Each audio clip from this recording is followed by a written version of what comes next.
Look. Are those stars? Oh my god. Stars don't move like that. Okay, what the hell? What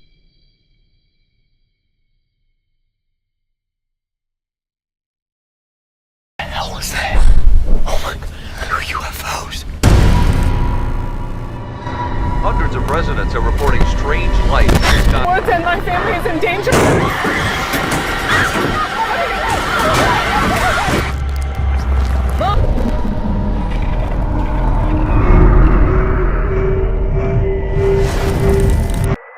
Okay, yesterday you told us you traveled, and I quote, thousands of light years to get here. Gosh.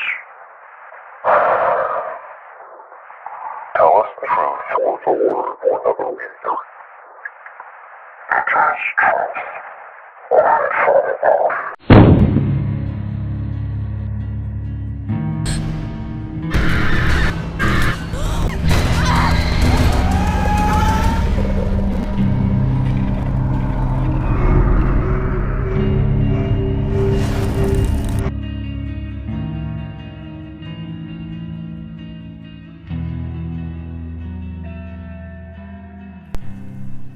Good evening, everyone, and welcome back to Mountain Lake Files.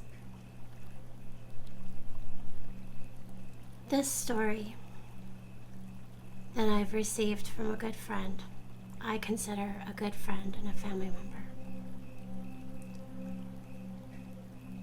He has sent this story to me, and this is his story of him and his sister from long ago when they were young. The story means a lot to me. And for me to tell this story means more to me than you'll ever know. So here we go. Lake. Here is a series of encounters that my sister and I both experienced of aliens visiting and taking us when we were young children.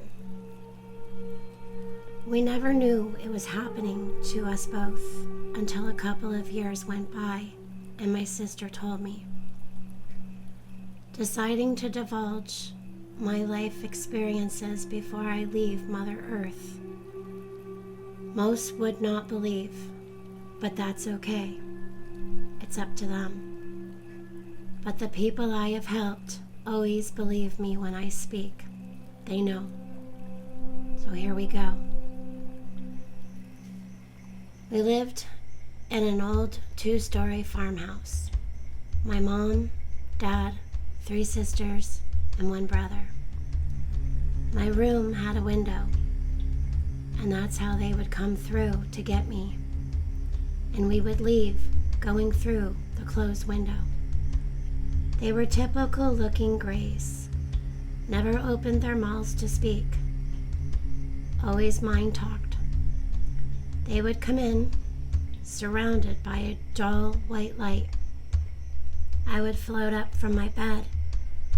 They would touch me, and together we went through the window, over the pasture, down the hill, to another open pasture.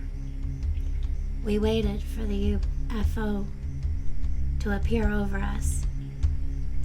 Bright light beam would come down upon us, and we went up.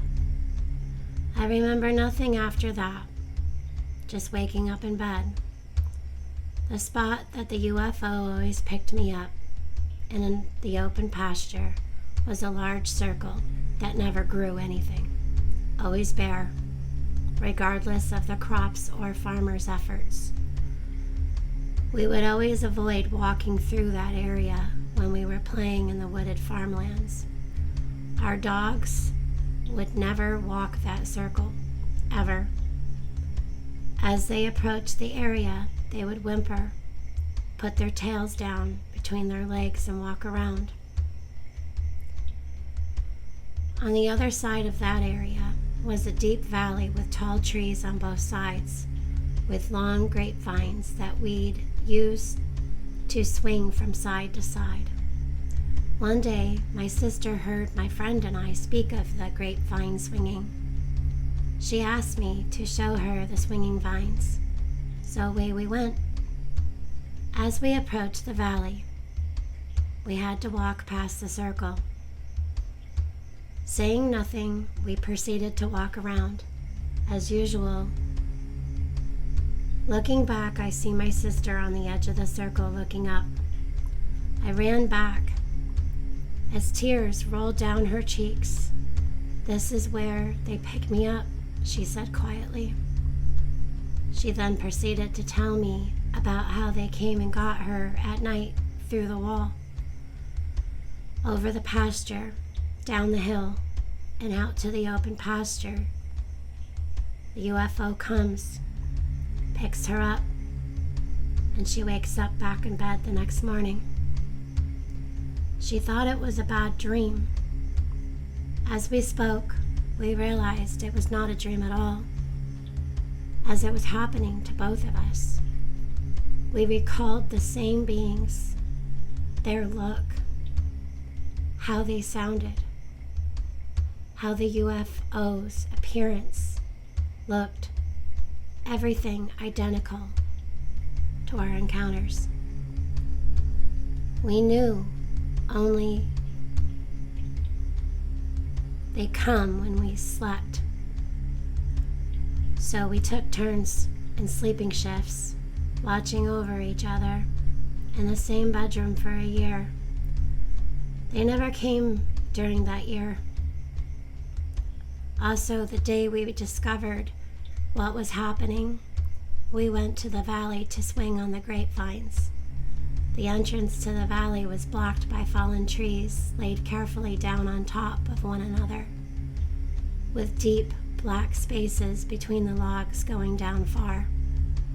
I hated walking over those logs, and we never looked down while doing so. As my sister approached those logs, she took my hand and whispered, "Do you know what's under the logs?" "No," I replied, but I knew something bad was there. She whispered, "The grays come up from down there. The ones that take us come from above." We protected each other after that until she passed from cancer. Neither of us remembered what they did, but always had a good idea. Intuition, I guessed. Both of us having abilities, sensitivities, being empaths, and other abilities. Figured it fell in with other stuff we had happen to us. Grandmother taught us, only us two, the ways of her people. The Ojibwe, Anishinaabe, healers, medicine people, protectors, shamans. Those are my teachings. Grandma taught us of the star people, so I guess we are somewhat prepared. Indigenous people having experiences with aliens. That is not unusual looking at tribal accounts over the years. That is mine and my sister's accounts with the Grays. Thank you for listening. Take care. Stay protected, and blessings to you. They are still out there. Always.